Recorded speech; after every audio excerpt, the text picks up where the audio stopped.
Hello, friends. My name is Luke Baum, the South Region Sales Manager with eGlass and from the makers of HoverCam.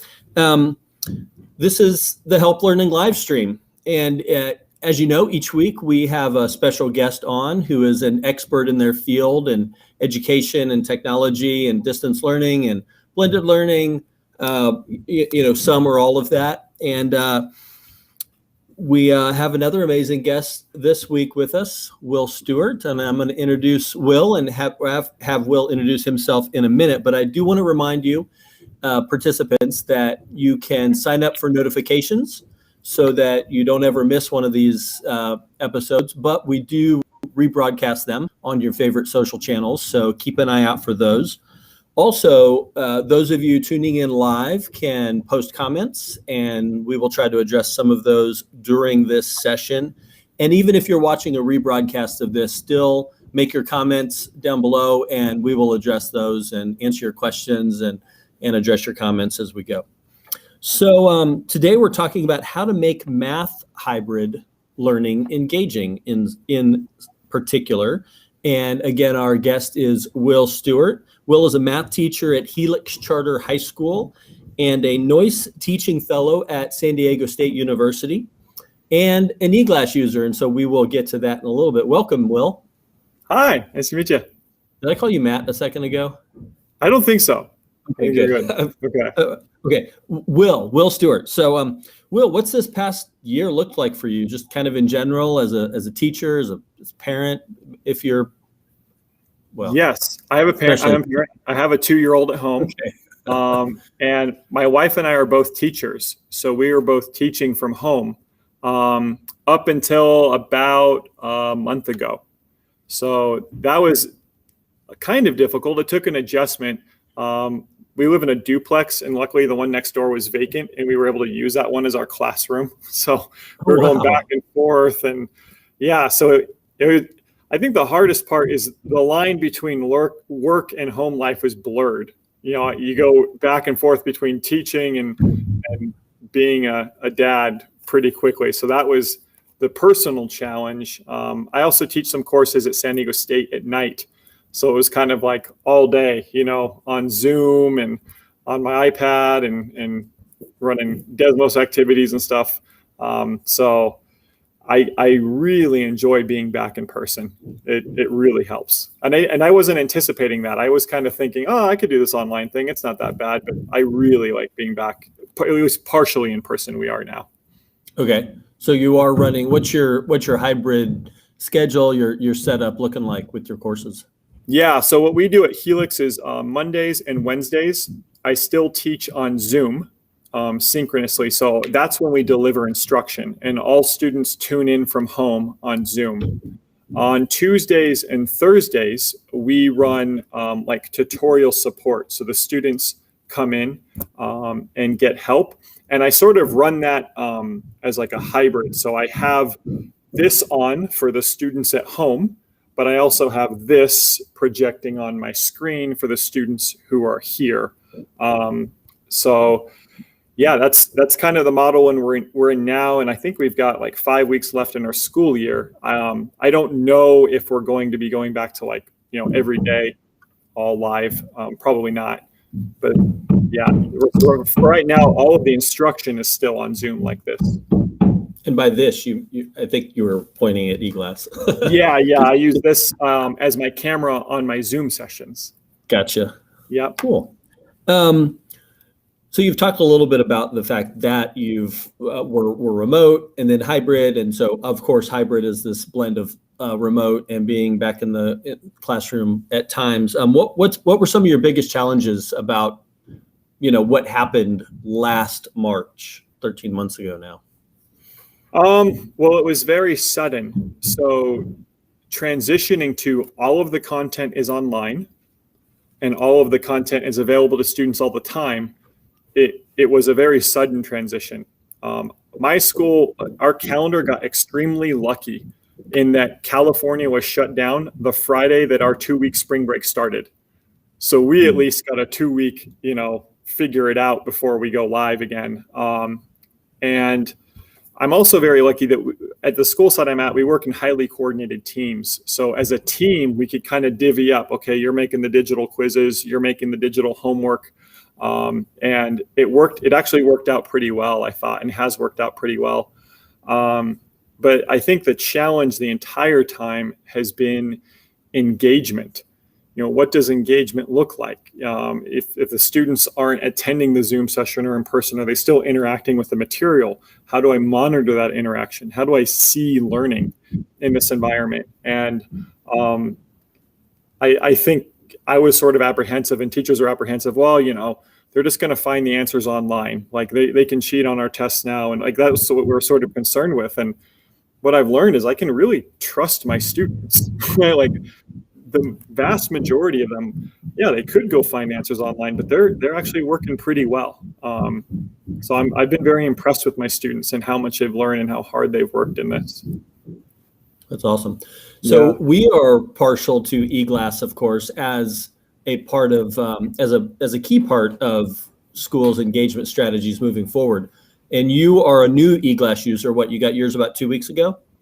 Almost a month now, I think. Oh, a month ago. But so the 12 months prior to that, what were some of your key arrows in your quiver for student engagement? What did your strategy, how did that evolve, and what did it look like kind of before you got eGlass?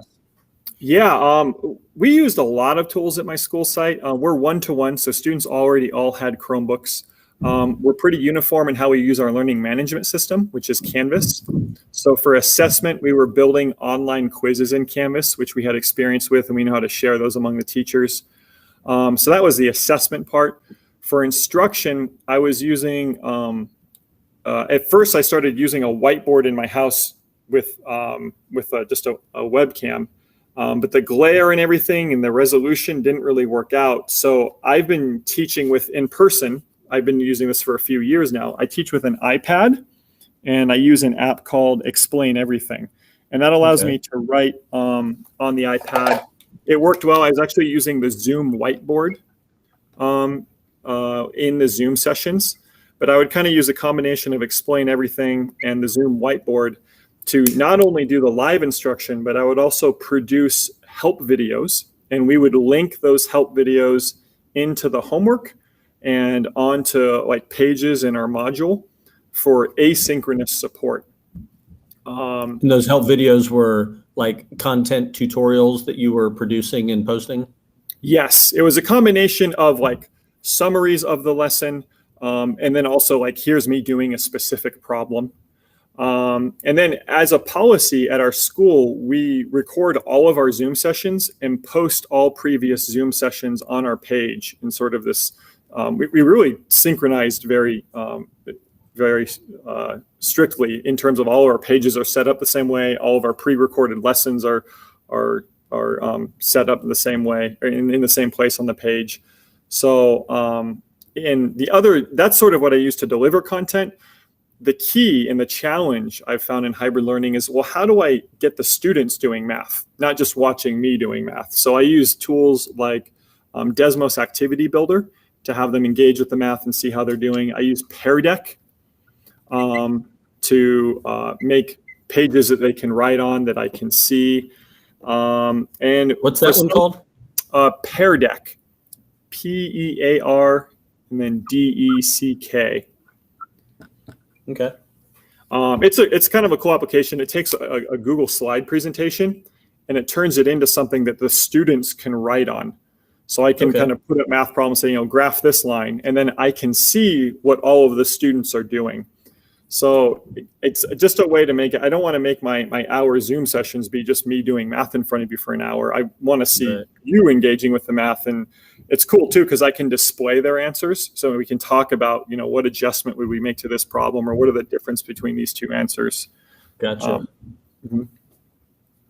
Cool. So now you're on, you've put these other great tools to use, and they will continue to be part of your engagement strategy. But now as an eGlass user, can you give us some examples and maybe even show us how you're using eGlass to engage your students and teach them, and maybe teach us a little math?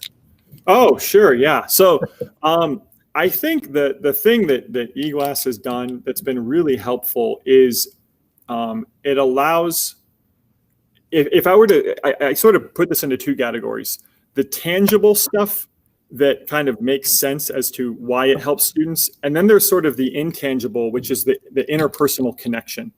And I'll say that the tangible stuff that I'm going to share first, in my mind as a teacher, I'm like, oh, I can do these things, and this is how it helps my students. I think the most important thing eGlass does is, by seeing my face and my gestures with the content, it makes it more engaging and easier to watch. I've gotten responses from my students saying, Mr. Stewart, you got to start a YouTube channel. This is so good. Like, this is so much easier to watch. And when I think about it, I think the reason that's the case is, prior to using eGlass, when I was using just the Zoom whiteboard, I'm asking my students to look at a white screen for an hour. And it's a white screen with a cursor on it, and then hear my voice. And it's kind of like it's my entire body and my expressions versus just a cursor. Like, this is a much better visual and more engaging and easier to watch. So that's sort of the intangible part. I think there's probably some cognitive stuff going on there. Like, I'm reminded of like COVID nurses and COVID doctors who have the picture of their face on their jacket. Like, there's something about seeing a person's face when they're speaking that I think does stuff that, it isn't really tangible. The tangible aspects in math are that I can use gesture, and gesture will help me convey movement that's implied. So an example is, we were drawing angles to kind of build into trigonometry and the unit circle. So we would do things like draw an angle in the standard position. And that means that when I draw an angle, like let's say I'm going to draw 120 degrees, I have to show that in mathematics, the standard position and the convention is that the angle starts here at 0 degrees. And it opens in a counterclockwise fashion going this way. And then I have to kind of mark off, okay, well, if I'm starting here at 0 degrees, 90 degrees would be perpendicular. So here's 90 degrees. And if I do 2 of those, I end up at 180 degrees. So we kind of have to talk about, well, where would 120 end up? So being able to do this motion is something that, that I think really helps students. So I can then say, okay, here's my 120 degrees. So filling that out was super helpful. The different colors are obviously really helpful.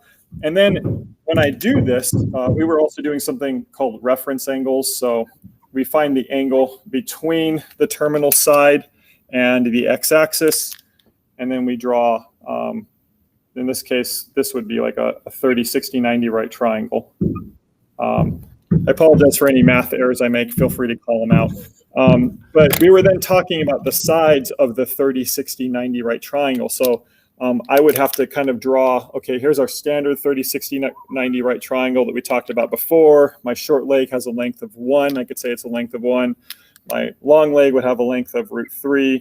And my hypotenuse would have a length of 2. So here, the short leg would be this bottom side. So notice what I'm doing with my fingers. I'm pointing to 2 things at once. That's something that I can't do with the cursor. So these movements of like, these 2 things are the same. In this case, it would be -1. That's what we're teaching because we're on the negative part of the x-axis, and this would be positive √3. And then this, we'd call this 2. And for anyone doing math, I know that we want to call that 1 at some point. We're getting to that later. But the ability to kind of point to 2 things, or if I'm taking something and plugging it in somewhere, we were doing summation notation. So we had series kind of represented with a summation notation, and we'd say something like, well, we're going to add up all the terms from n equals 1 to 15 in the arithmetic series described with this. So we want to figure out, well, what are those terms that we're adding up? I could kind of say, well, we're going to take this one here and plug it in. And I kind of want to point out that everything I just showed you, this is all stuff that I can do on a whiteboard, right? Like on a whiteboard, a traditional whiteboard, I can still model this. I think the difference for me with eGlass, and I got this from one of my students, because I said, guys, why do you like this better? And one of my students gave a really long description. He said, when I'm watching my teacher at a board, if I'm sitting in the wrong part of the room, I have to wait till my teacher moves to see what they wrote. And he said, if it takes too long, I don't understand it. Mm-hmm. So there's this lag between, okay, I'm hearing the teacher talk about what I want to try to understand, but I can't see it. And now I can see it. And now I have to put what I heard 5 seconds ago together with what I'm seeing produced up here. And I didn't get to see it being produced. So I think as teachers, we try to mitigate this by kind of learning to write like this, but right. He was saying that there was an effect there. That's so powerful. Yeah. So I'm thinking the fact that everything is in real time, you're seeing my face, you're seeing the movement, and you're hearing me talk about it all in real time at once. I think that does help students. It kind of helps convey meaning for the students in a way that, if there's a lag, it doesn't get conveyed either with my iPad or if they can't really see the board very well, writing on a whiteboard. And presenting to us a group of educational technologists and teachers, you're describing this kind of meta event that's happening, but you didn't have to teach your students to follow your gaze or your gesture, did you? No. Like it's intuitive. It's just the way humans interact. Yeah. They look where I'm looking. They work where I'm pointing. So if I'm using this, they have to kind of know to look out for my little cursor, which is just this little arrow that appears on here, right? And I hope that they can see that my cursor is conveying the movement that I'm trying to convey. Mm-hmm. But for something like this, where I can talk about, like when we were doing sine and cosine, I had to talk about how, sine represents the relative side lengths, right? So if I'm doing sine of this angle here, I'm talking about the ratio of this length here divided by this length, right? So like the sine of 30 ends up being 1/2. This side is 1/2 of this side. But what's going to happen to this ratio as I go and I open this angle up? What's going to happen to that yellow side as I open that angle up? And if I open that angle up, that side you can see got longer, right? So as this angle gets bigger, the yellow side gets longer relative to the pink side. So if I have something like the sine of 70 degrees, that's closer to 1 because it's this side divided by this side. So being able to sort of model that with my hands. There's other tools I can use to do that. Like, for example, we were doing quadrantal angles here, which means like you can't draw a reference triangle because I'm finding the sine of 90 degrees. So I could go into GeoGebra and I can use this model that models the movement around the unit circle in GeoGebra. But I also still needed to be able to do it with my hands because this is where the writing was. I can't put my writing over GeoGebra. So I can say, look at this animation we just saw in GeoGebra. As this angle increases, these two lines land right on top of each other and disappear. And I could kind of bring that motion into my instruction. And it kind of showed me that, like, I've been showing motion using Desmos and GeoGebra, but being able to show it here too and model it, I think is a meaningful change for the students. Yeah, that's a great point. Just from our company's perspective, is that we're not interested in trying to convince people that we're replacing all the other tools you use. This is a complement to other great tools out there. Yeah, and I mean, I've used GeoGebra, Desmos Activities, Pear Deck, Explain Everything. I've used a lot of different technologies, and this is sort of in a class of technologies in that this is designed for enhancing direct instruction, right? So it's not necessarily an interactive technology like Desmos Activity Builder or anything like that.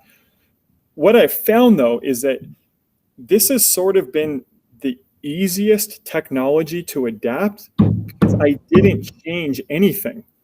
This is the same lesson that I've been giving on this surface for 10 years now. It's the same lesson. All I changed is it's easier to watch. And I remember my first few days using the technology, I'm like, okay, how am I going to do this?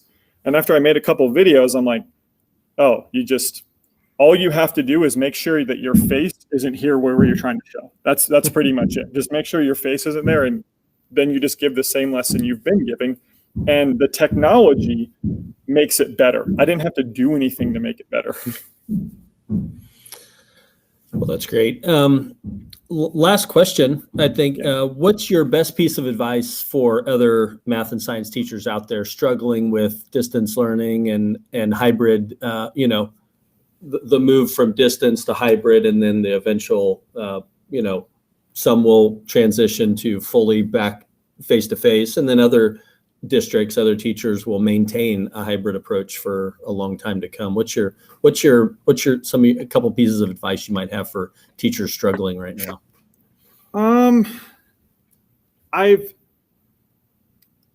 had to learn to, like, I don't know, like it's hard for me. I'm sort of new to it.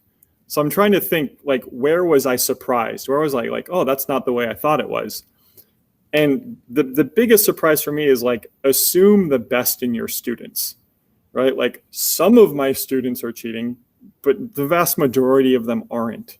And, like, I sort of had to check my own assumptions. Like, I'm just assuming, oh, they're just going to cheat on it. Like, really, no, they're not.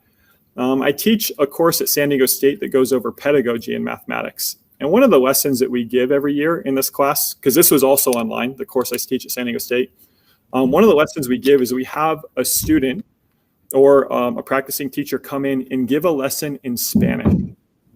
And as they give the lesson in Spanish, the Spanish speakers in the room have an advantage. And the people who don't speak Spanish are just trying to follow along. And I remember the teacher gave this lesson in Pear Deck, which is a tool I use. And I'm trying to keep up so that my screen has the correct work on it. And I'm like, can you please just show another student's answer? Because I don't understand the language. Can you just show the screen so I can copy? And if I can copy, I can understand it. And I remember when I had that feeling, I just felt like such a jerk, because in my Pear Decks, I was seeing that the students weren't writing anything until I displayed the answer. And in my mind, I was going, these little cheaters, they're not going to write anything down until I show the right answer. That's just because they're lazy. I'm like, no, they aren't lazy. They're struggling to keep up. And I don't see the students as lazy. And it took me experiencing that as a learner, where I have trouble understanding the language and I just want to keep up and write something, to really, like, kind of put that in check. And I've kind of grown to respect my students a lot more in seeing how hard they've worked through this. So assume the best in them, and then also exercise your empathy muscle. Yes. Yeah. Exercise both with the students and with your coworkers. Like, give each other grace. A technology piece like this that might be easy for me to use, it might be a big ask for another teacher. And there might be something for another teacher that's really easy for them to use, and it's a big ask for me. So I've kind of had to learn, like, don't just assume, like, we're all going to use this tool now. Like, no, you got to be patient, and just because another teacher might be reluctant to adopt a technology, it doesn't mean, they're a bad teacher. It's just, different people learn things at different paces. Well, Will, this has been, the time has flown. We're going to wrap up now. And yeah. I thank you so much. Flashing back to some trig there. I think that's trigonometry, right? It's been a few years for me, but we've got some trig in there and some maybe some geometry too. But thoroughly enjoyed this. Thank you so much. Oh yeah, thank you. Glad I could help. And those of you having joined us online, thank you for joining us. We'll be back here next Tuesday, 4 p.m. Pacific, 7 p.m. Eastern, for another installment of Help Learning Live. Thanks.